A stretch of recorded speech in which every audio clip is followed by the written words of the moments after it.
This is J. Krishnamurti's fifth public talk in Saanen, 1973. We were talking about the meaning of life the last time that we met here.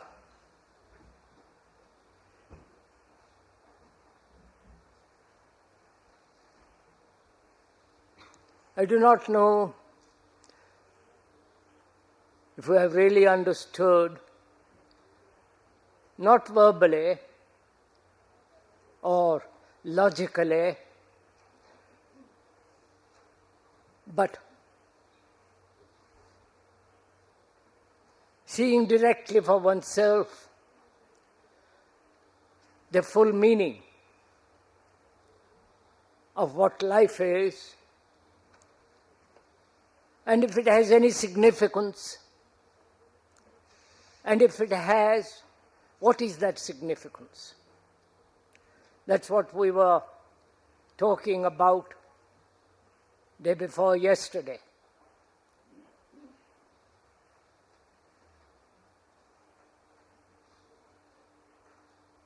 The meaning of life is also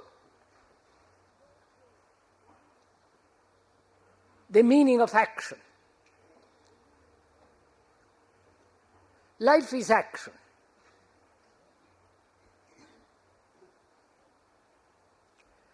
And if one has understood or realized or come upon that quality of mind that has grasped the full significance, the meaning of life, from that naturally grows the question, what is action? What is action in daily life? That is, what is the relationship between action and the realization or the truth of the meaning of life? They're really synonymous. They go together. And what is the daily action in our life when one has realized the beauty, the nature, that extraordinary quality of a mind that has seen the truth of what the meaning of life is? So we will, if you don't mind, this morning, go into this question of what is action in daily life in relation to the understanding of the meaning of life. You cannot separate the two. And in inquiring, what is one to do? What is the action? We have to go into the whole movement of the activity of a mind that has realized the nature of the meaning. I think we can see various kinds of action. The action of will, the action of an ideology, the action of a mind that is pursuing a particular pleasure or fear, or a mind that has committed itself to a particular activity. political, religious, social, or what you will. That is, there are different kinds of activity in our life in which we are involved. There is the action brought about by will.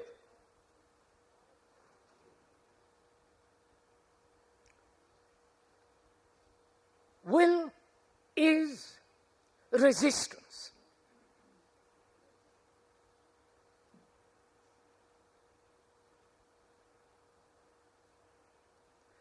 And that resistance has its own action.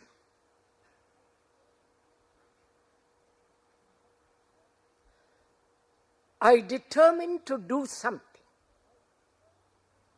The determination, the decision is born out of choice.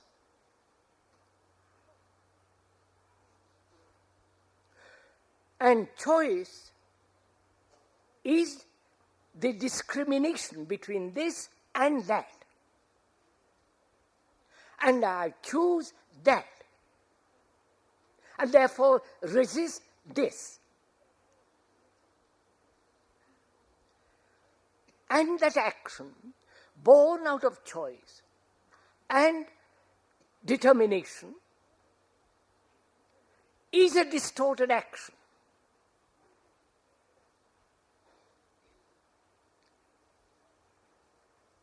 It is distorted because action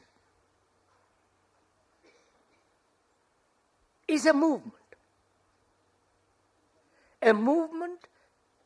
which is distorted, twisted, according to a choice that is based on my pleasure, fear, or a pursuit of a particular end. Therefore, that action is distorted. Therefore, any action born out of will is not only a resistance, but also a factor of conflict.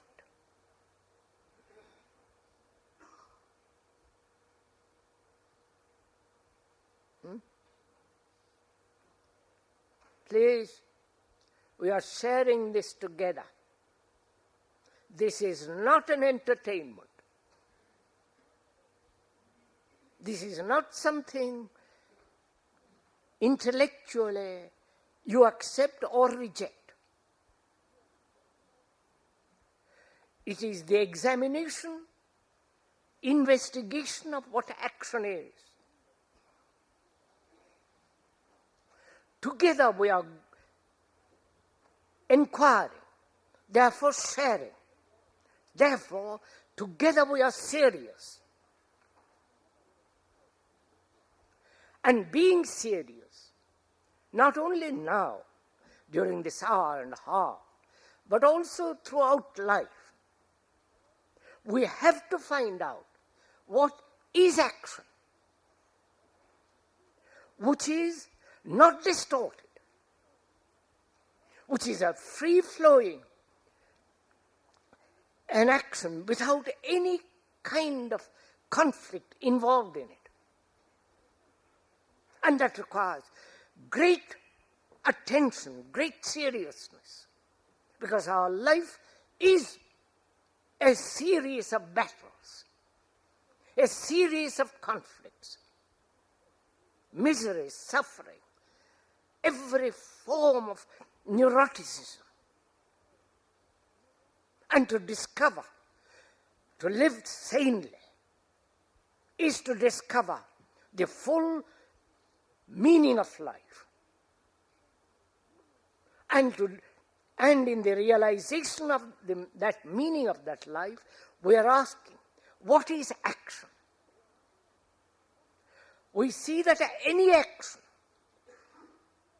born out of will, in which we are educated,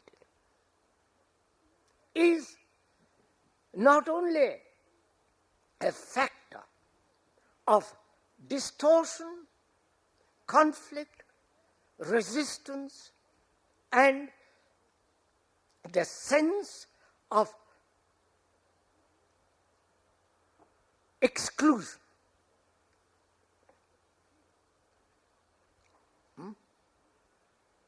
Are we moving together? Therefore, there is the perception of the truth that will, in any form, born out of choice, determination, and the effort involved in domination, is an act of distortion. Right? So, the exercise of will has no place in action.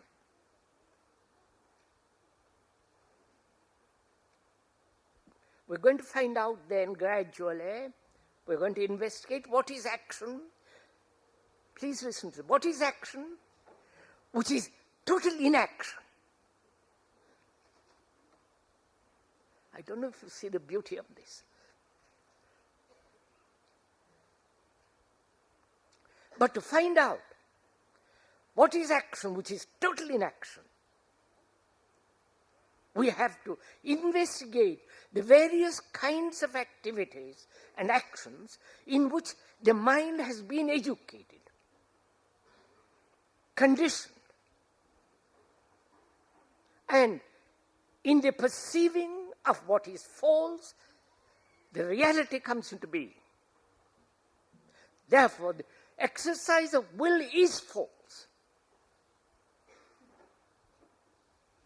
Can the mind see the truth of it and therefore never, under any circumstances, resist? And therefore choose, discriminate between this and that, evaluate. All that implies choice, resistance, will. Now, can the mind be free of this conditioning, which is the result of our culture? And this conditioning starts from childhood, through school, college, the whole of our end of our life, the determination, the act of will, resistance. Right? There. That means, please, this isn't a verbal description, but an actual fact. Therefore, the mind must be free of it to find out something new.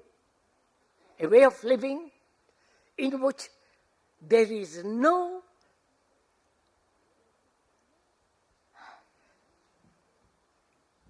movement of resistance whatsoever.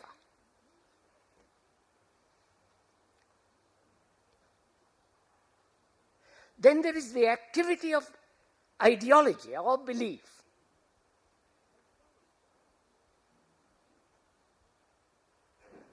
And for most of us, being educated in ideologies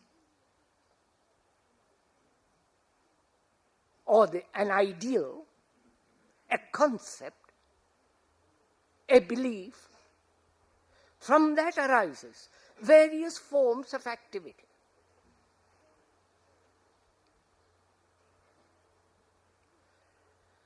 When you have an ideal, that is, a formula put together by thought, and act according to that formula, that concept, that ideal, then there is what is and what should be. Right? And therefore conflict. Mind is always adjusting its activity according to the conclusion, to the ideal, to the belief it has projected. Adjusting what is to what should be. Don't you do this? All our life is based on that. We function, we act according to a concept.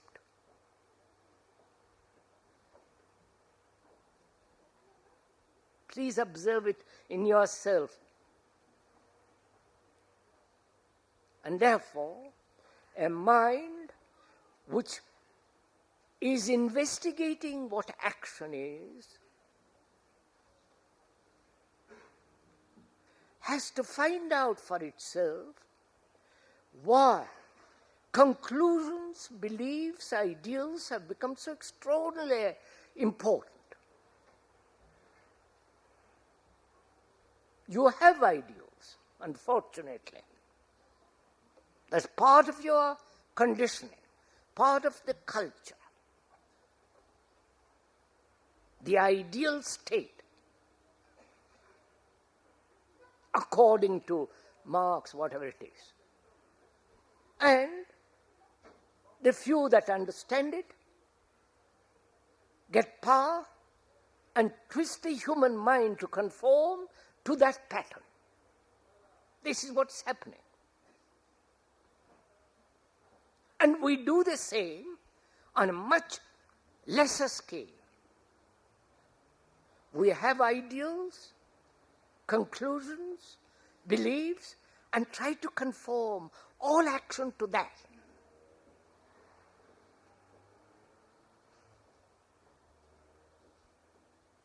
And therefore, out of that activity comes conflict. Because there is this wide gap between what should be and what is.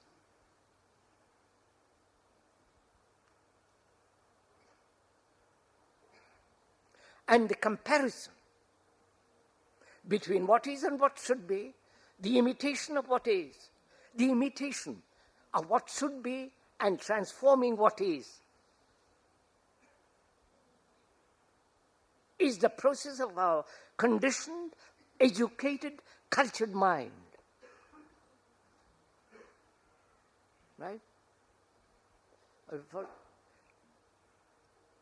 So can the mind,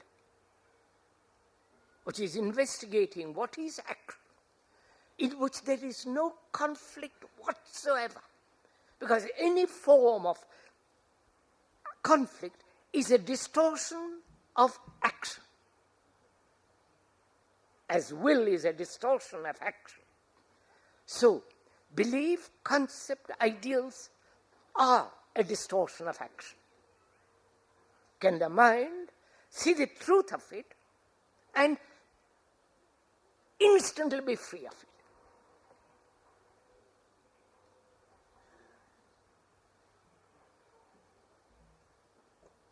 Can I, you, observe ourselves, see that we have quantities of ideals which are a dreadful burden, see them, what is involved, what is the meaning of this whole structure of what is and what should be, and see the truth of it, and therefore let it completely wither away. So the mind is then free of will.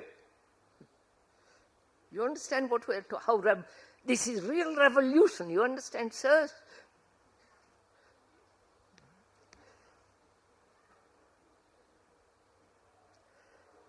Free of will.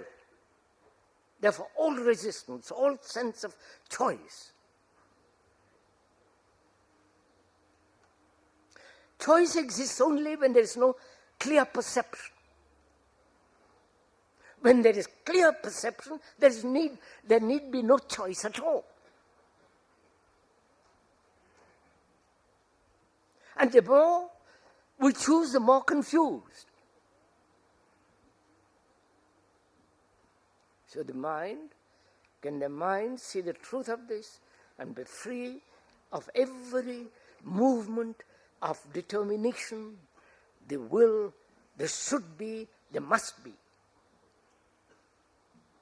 And the mind be free of any conclusion, the ideal.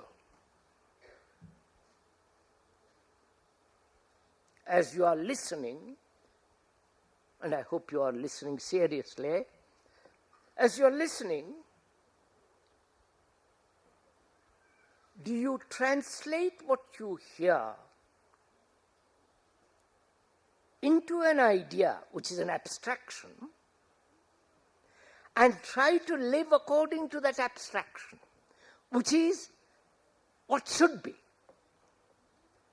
Or are you listening, seeing directly now the truth of this and therefore the ending now? Right? So the mind is free from the activities of will and the activities of belief, concept, ideals.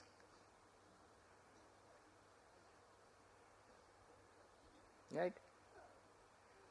Then there are all the activities of one's tendencies, idiosyncrasies.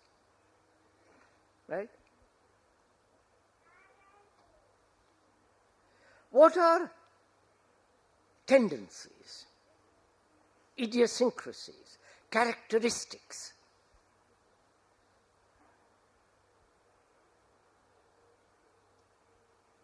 Why should we have these tendencies, idiosyncrasies, and characteristics? Does that bring about individuality, of which we are so dreadfully proud of?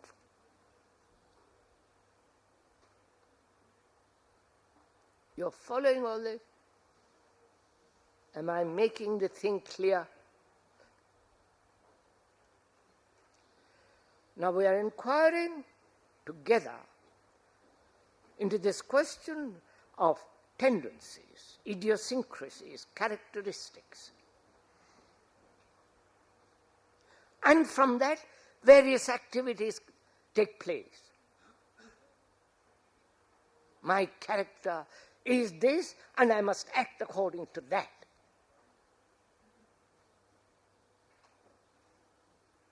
My idiosyncrasy is to climb a tree, and I act according to that.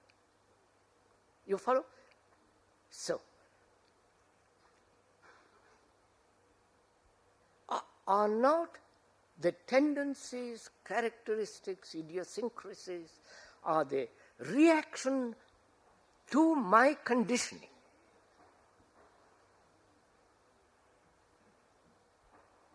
Follow this, please.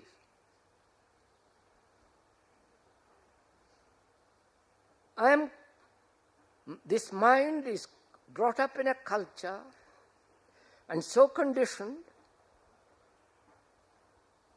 and every response according to the circumstances, environment, it responds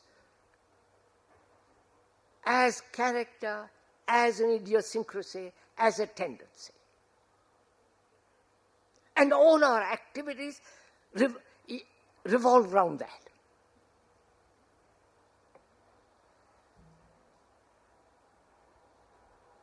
Therefore, we divide life into the artist, the businessman, the politician,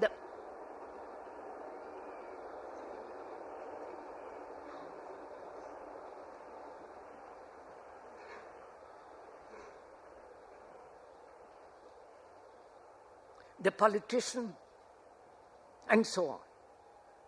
Each has his own particular activity, separated, fragmented, according to his tendency.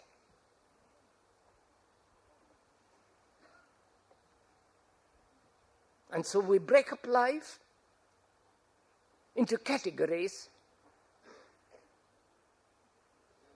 and lose the whole significance of action. Right? Now, are you functioning, acting, according to any characteristic that you have? Any tendency?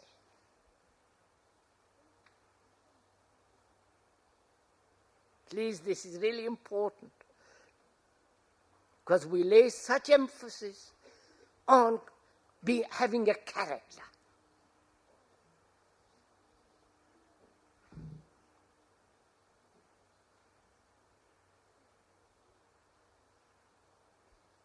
And if you see this, the truth of it then disappears.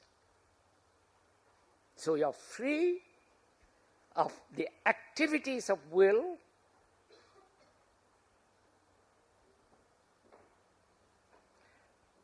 of ideologies, and tendencies. See what is taking place? You will see it present for yourself. Then, of course, there are all the activities of pleasure, which you talked about the other day, including fears. Now, all these activities are fragmentary, therefore disorderly. Right? Please go on with me. I act according to my tendency, and you act according to your ideal. Somebody acts according to his will. And in our relationship, naturally, such activity must create disorder.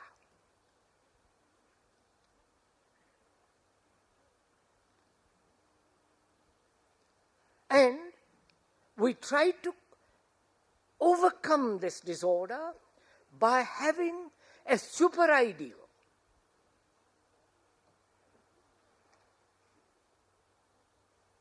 Which is imposed on us by the church, by the guru, by some idiotic phrase.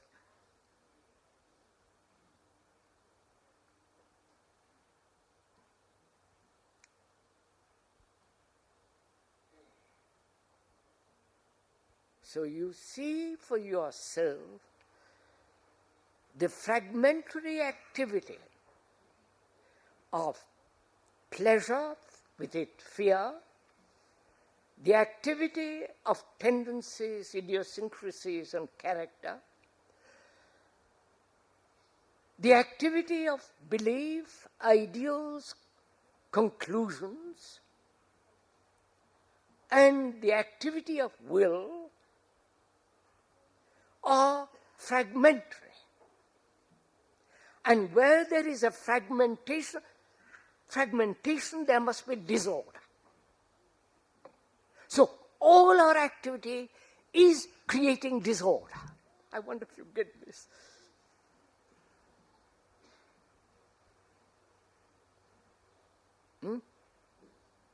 I'm afraid you won't agree to this. You have all your reservations. Because if you really see this, then you will really have to face the problem that your whole life is disorderly, fragmentary, and the mind is unwilling to see that. And so you prefer to live in disorder. And that's part of our culture.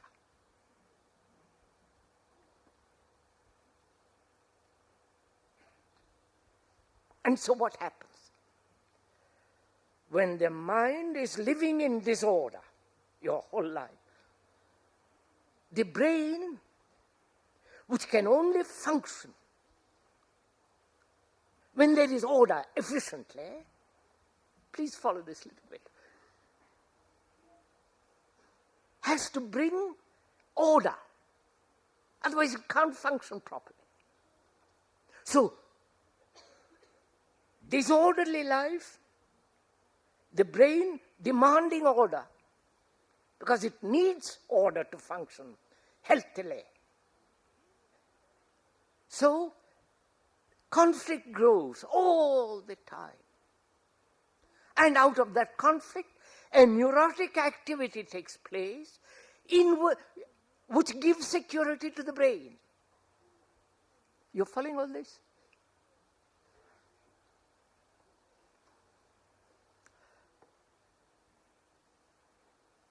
Right? You understand what I've said?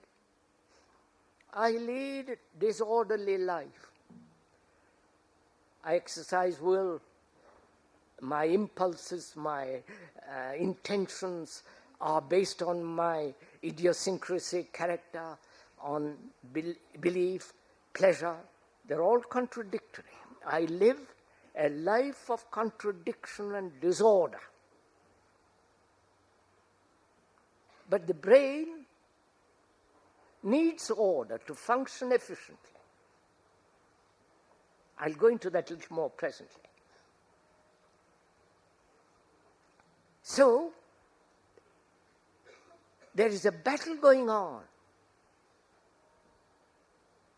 between the activities and the brain demanding order.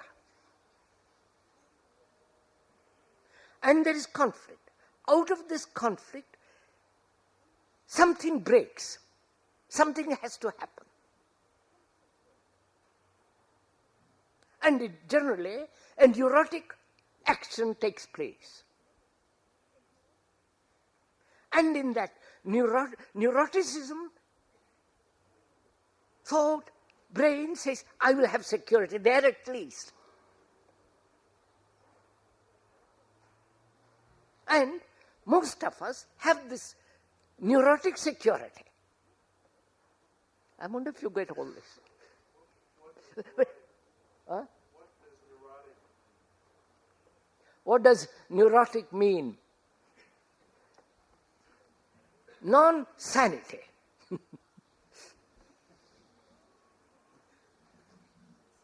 A sane mind is a whole mind. The word sanity itself means whole, complete, healthy. And also it means H-O-L-Y, holy. A sane mind is a holy mind. An insane mind is not a holy mind. It's a disorderly mind. See what has happened.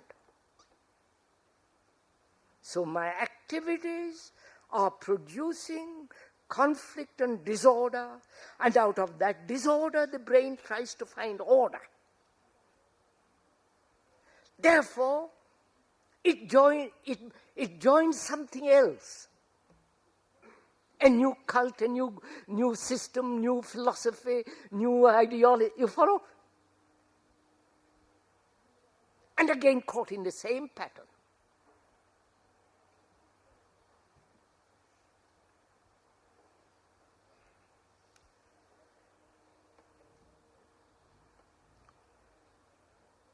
So our life is disorderly, contradictory. And where there is effort, contradiction, disorderly, there must be an action which is not sane. And it is only in sanity there is security for the brain. But as it cannot find it, it chooses one action which it hopes will give security. Haven't you noticed all this?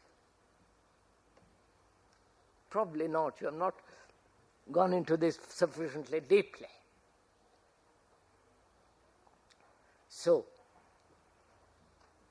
order is absolutely necessary for a sane mind. And that order comes only when there is no will. Please watch. And there is no ideology. When there are no activities of idiosyncrasies.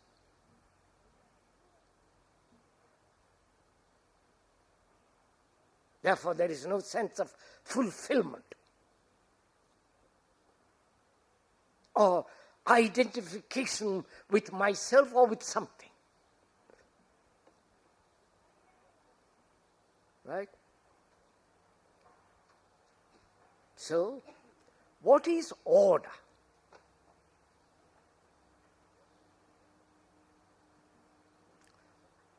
I know what is disorder.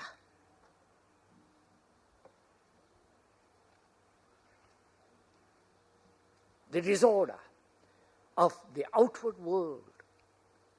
Haven't you noticed the disorder of the world? My God. And that disorder exists in us also. And somehow we seem to be satisfied with it. We live with it.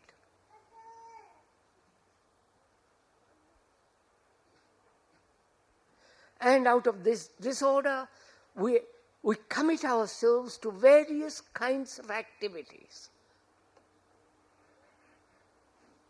We become sociologists, climbing the Everest, you follow? Going to the moon, God knows what else. Or going off to Japan or East to meditate.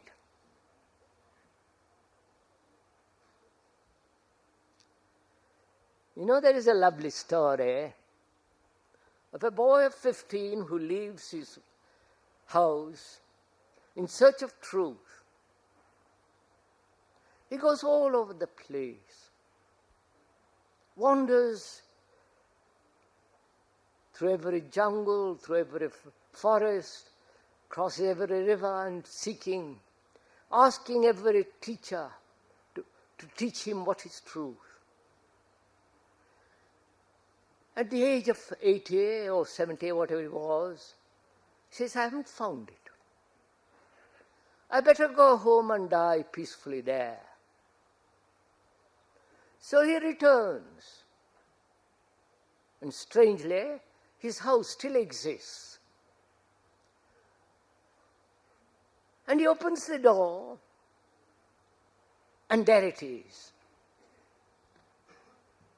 You understand? It is there. And he realizes that he need have never gone all over the world to find truth. You understand all this?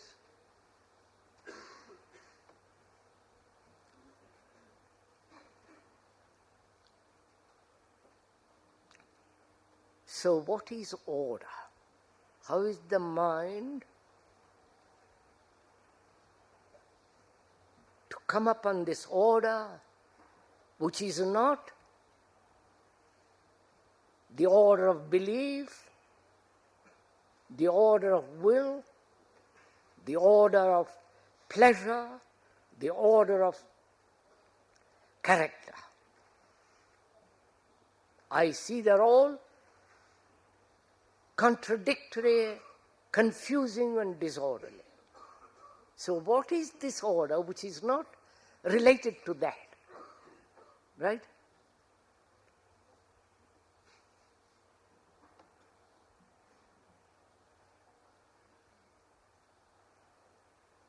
So let's look at it.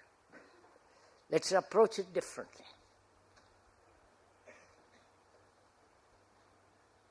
Have you noticed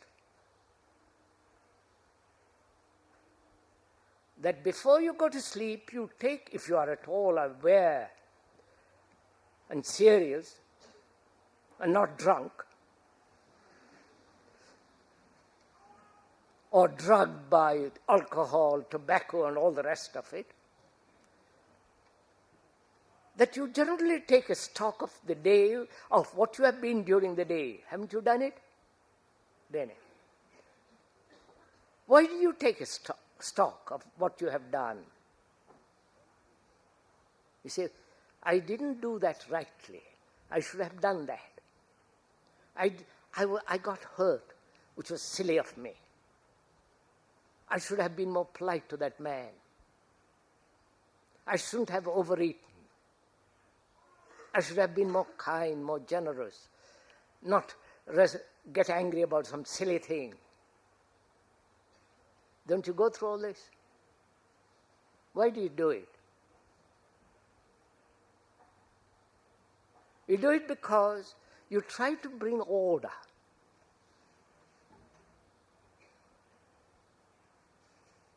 If you don't bring order consciously, then the brain tries to bring order while you are asleep. Because it must have order.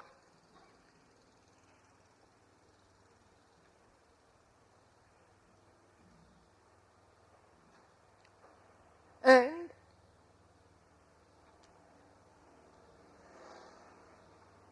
while you are asleep, if you have not brought about order during the day, the brain must inevitably make effort to bring order. But if you have brought order in the sense which we are talking about, which is not the order of a mechanical order, then the brain has not to make order. Therefore, it is free to renew itself. That is, to make itself function easily, to put away everything that distorts it, that brings hurts, so that it's fresh, young, new when it wakes up. Haven't you done all this? Oh, for the God's sake.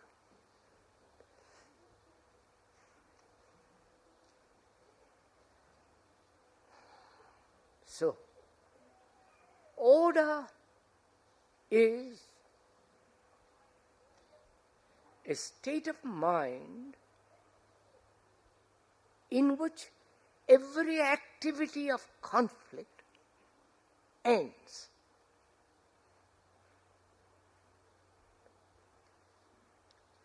And this is necessary because we're going to find out what is action which is totally inaction.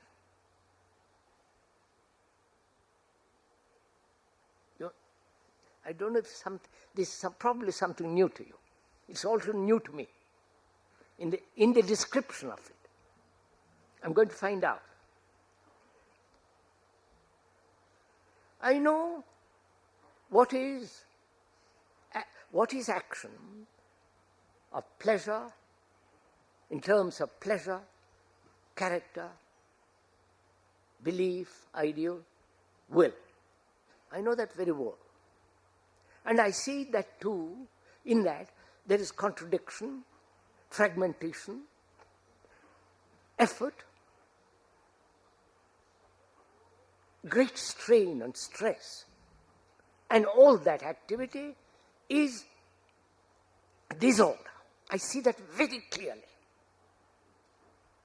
And seeing that very clearly, I've finished with it. Then I also see, out of this disorder, there must be order. And that order cannot be projected by thought, because it is thought that has created this fragmentation. Therefore, order is not the product of thought. So what is this order, which is not the product of thought? So I'm going to find out and say, what is action? Is there an action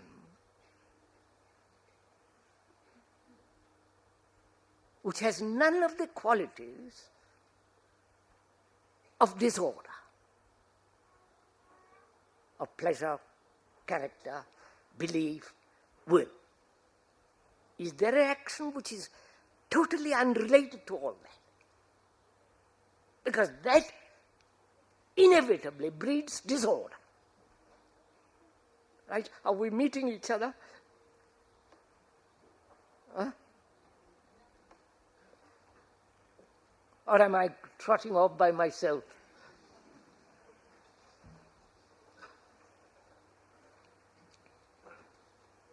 Now, how shall I find out? I have known only the activity of disorder, and I have seen the truth of how disorders arise. That's out of my system, blood, brain, everything is out of me completely.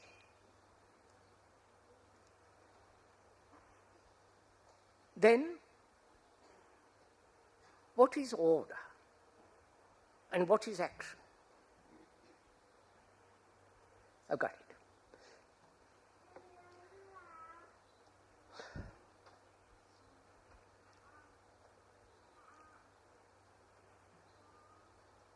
Pleasure, fear, with its activity, conscious as well as unconscious,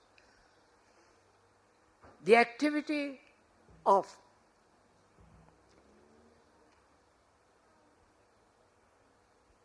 belief, conscious as well as unconscious, the activity of character, conscious or unconscious, will and so on, are the very essence of the me. Right? They constitute the me, the I, the ego, the sense of separate action, the self-centered activity, is all that. When I deny all that, when the mind sees the falseness of all that, is there a me?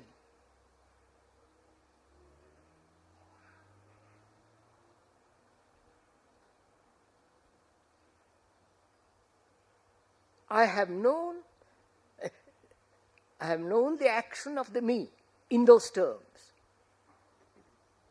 And when I deny, when the mind sees the truth of the falseness of all these activities, the me is non-existent because it is identified with that. Therefore, there is no longer the action of the me, therefore there is no longer the action of disorder. Then I have only known action in terms of the me. The mind has only known action in terms of I, the me. When that's not there,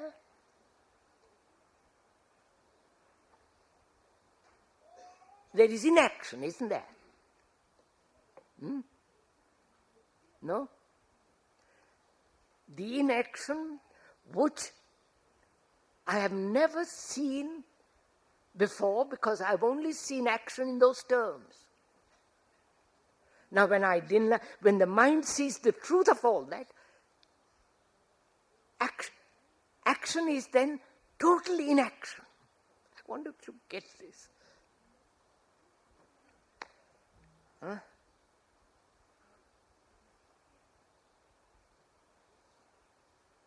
Now can I live in this world having understood the meaning of life with total inaction?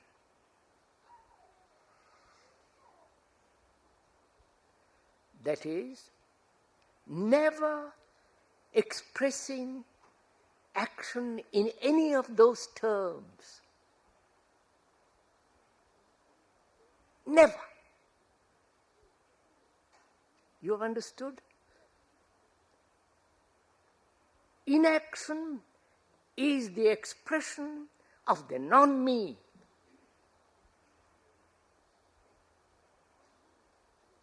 And the non-me, or rather the me, is disorder. Therefore, what is the action of the non-me?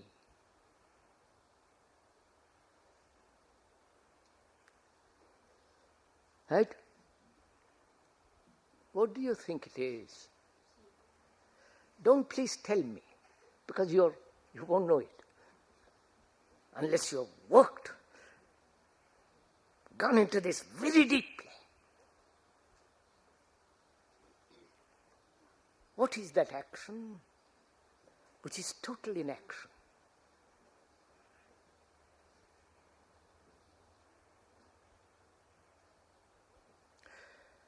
We'll use a word to convey it, but the word is not the thing. We'll use words to describe, but the description is not the described.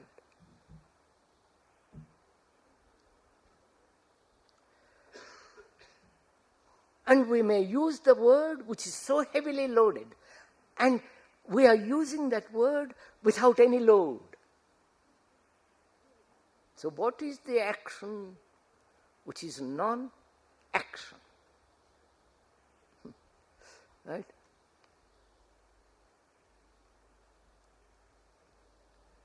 I would call it love. Don't get sentimental. It has nothing whatsoever to do with sentiment, romanticism, with any sense of idea, a verbalization. You do not know, if you have not noticed,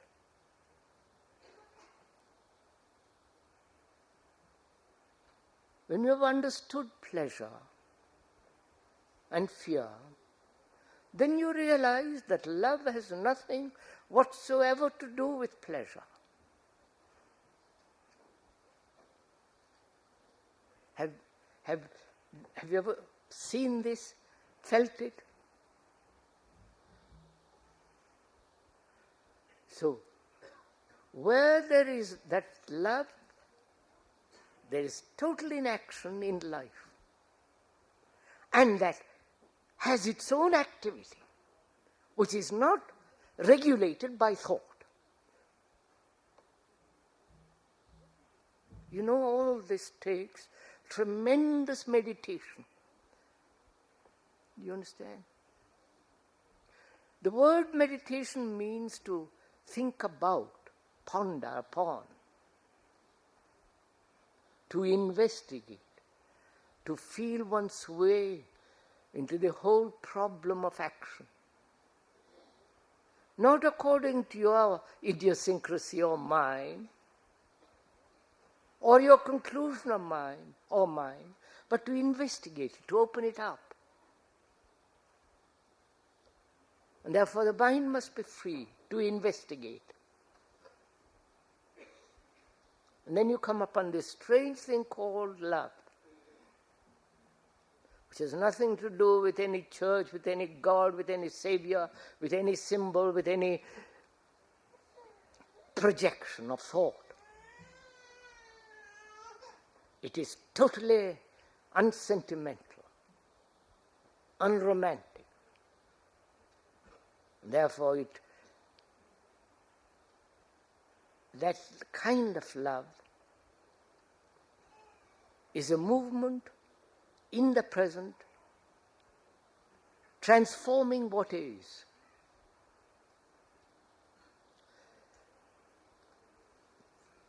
Midi, come. 11h30. I mean 11:30.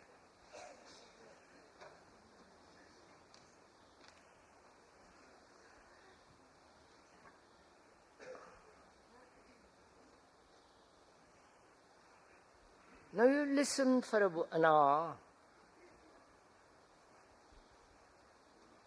I wonder what you have got out of it.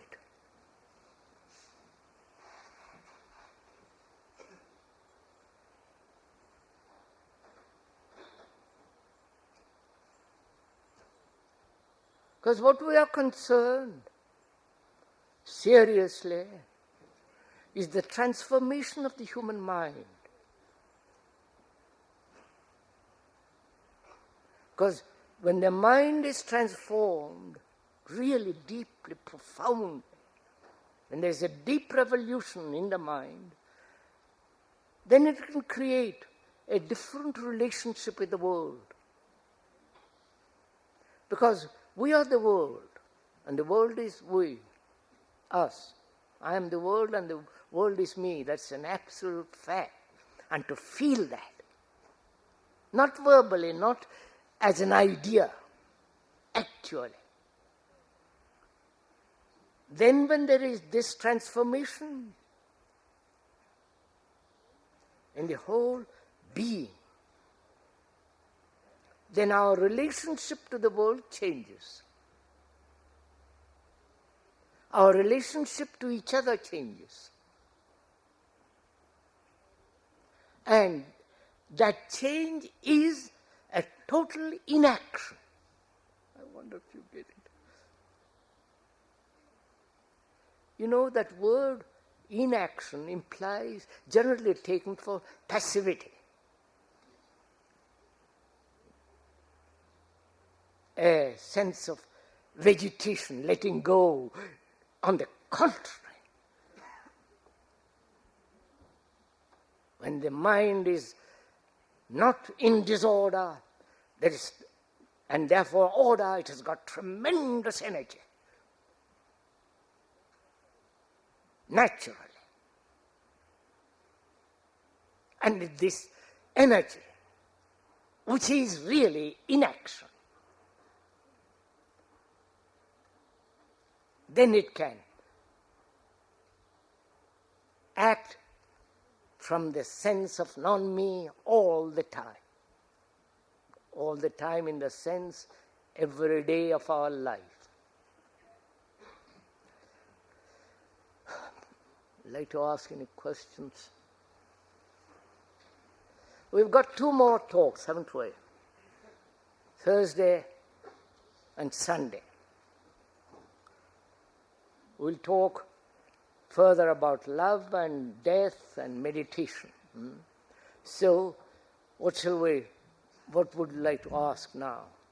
Or you have enough of this morning? Sir, could we go into the problem of actual, earning a living, and so on, Yes, sir. that seem to take thought? Yes, sir. Would you go into the question of earning a livelihood?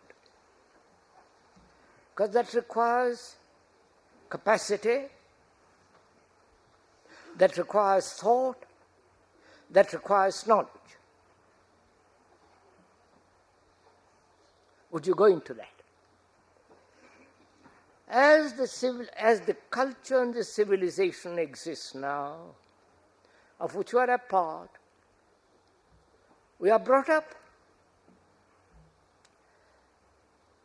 to work for our life. Work, work, work, all day long. Right? What a horror it is.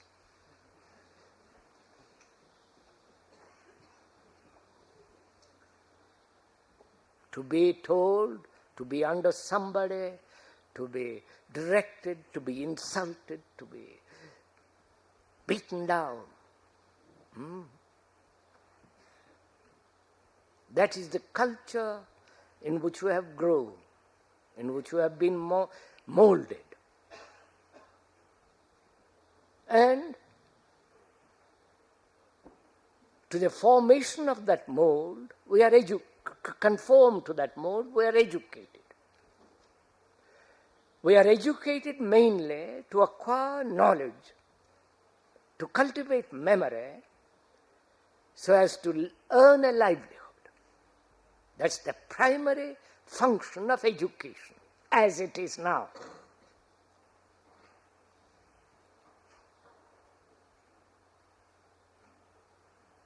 Therefore, in that education, there is conformity, competition, imitation, ambition, success.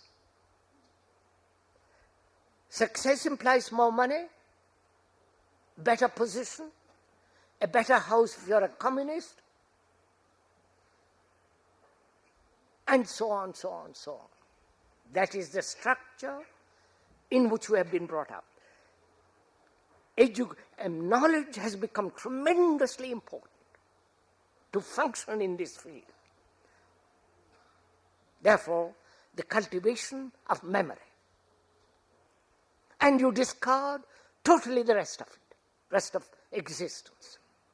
That's a fact. Now you say, how am I to earn a livelihood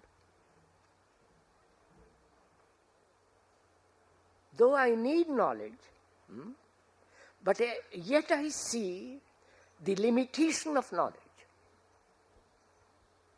Right? I need to earn bread and butter. I need to have food, clothes and shelter. Whether the state supplies it or I work for it. But it is the same thing, but I have to work for the state to offer me. So, that is the fact. Now, I've heard you talk about it. I've heard you say to me, knowledge is very limited. It's mechanical. And being very mechanical, we try to escape through religions, through sex, through idiosyncrasies, through neuroticisms, through the desire to fulfill ourselves in something apart from this work. I've heard you say that. And I see the truth of it. But yet what am I to do? How am I to live in harmony? Please listen to this. To live in harmony, having knowledge, functioning in knowledge, and also freeing the mind from this mechanical process of learning, so that the two run together. You understand? You're following what I'm saying? So that the mind lives, going to the factory, working, without competition, you follow? Because it's not concerned with achieving a position. It's only concerned with achieving a livelihood. I don't know if you see the difference. And also it sees very clearly the freedom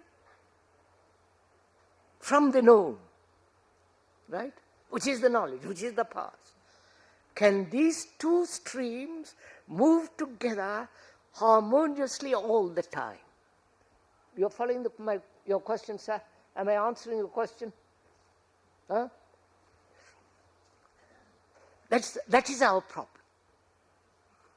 Not the problem of earning more and more, which is what society wants, which is the consumerism, which is commercialism, which is buying. You follow all the tricks they're playing on the mind to make you buy. I won't. I see and I see at the same time the freedom from the known, which is knowledge. Can these two work together all the time so that there is no friction? You've understood my question?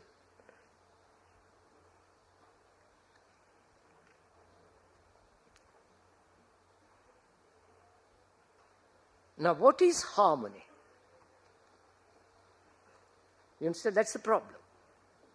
I see I must earn a livelihood. I won't fight. I won't compete. I will work because I put my brain, my capacity into it. Therefore, I work very efficiently. because I have no psychological problems with work. I am not competing with anybody. Therefore, my capacity, my energy, my way of writing, producing, whatever it is complete. Therefore, there's no conflict in it. There's no wastage of energy, right? I hope you see this. And so, I'm asking, what is harmony? You understand? I say there must be harmony between the two. Now, what is this harmony? Can harmony, this sense of balance, this sense of sanity, this sense of feeling whole, work, knowledge, and freedom from that's the whole.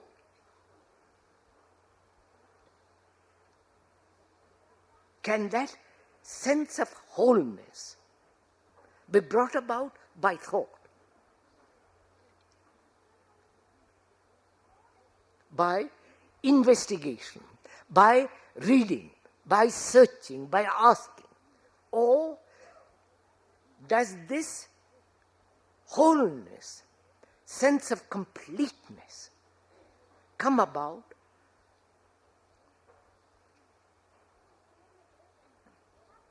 can thought bring it? Therefore, thought cannot bring it, obviously. So seeing, please see this, seeing that thought cannot bring about it, seeing that I will work efficiently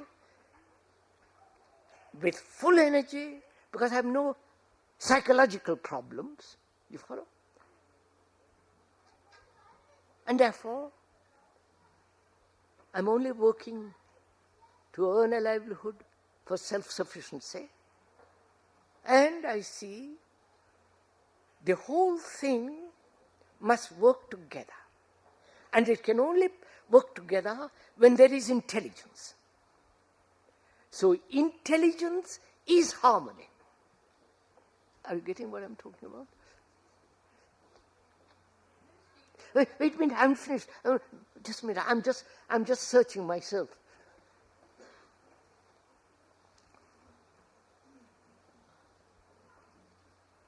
Look, sir,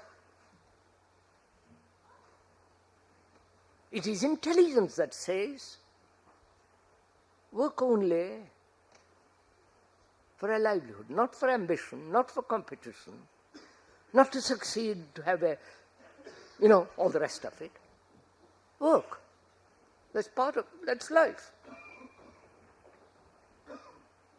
It's the intelligence that has told me, not a conclusion. And also intelligence says to me, freedom is necessary. So the intelligence says there must be harmony. So intelligence brings about this harmony. Not outside agency brings about this harmony or thought. Now, I don't know if you have noticed, sir, thought is always outside. Right? Thought is always from the outside. I was told the other day that in the Eskimo language, thought means outside. Right?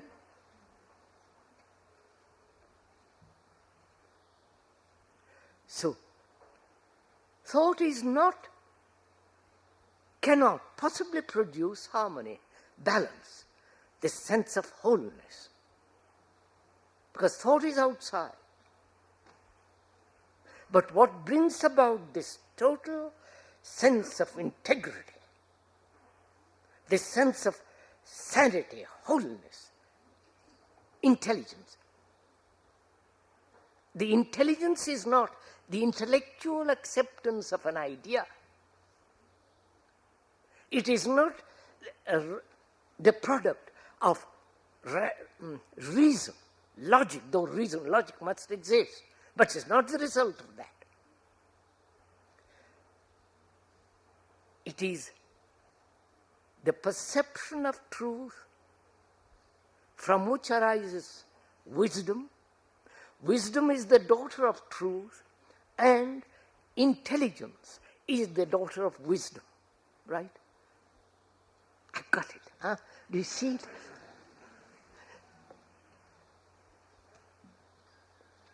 Now, so do work at this, you understand, sir? Just look at it, drink it. And then it is here, it is there. You don't have to struggle, read books, and go through all the tortures of life. That's it, sir.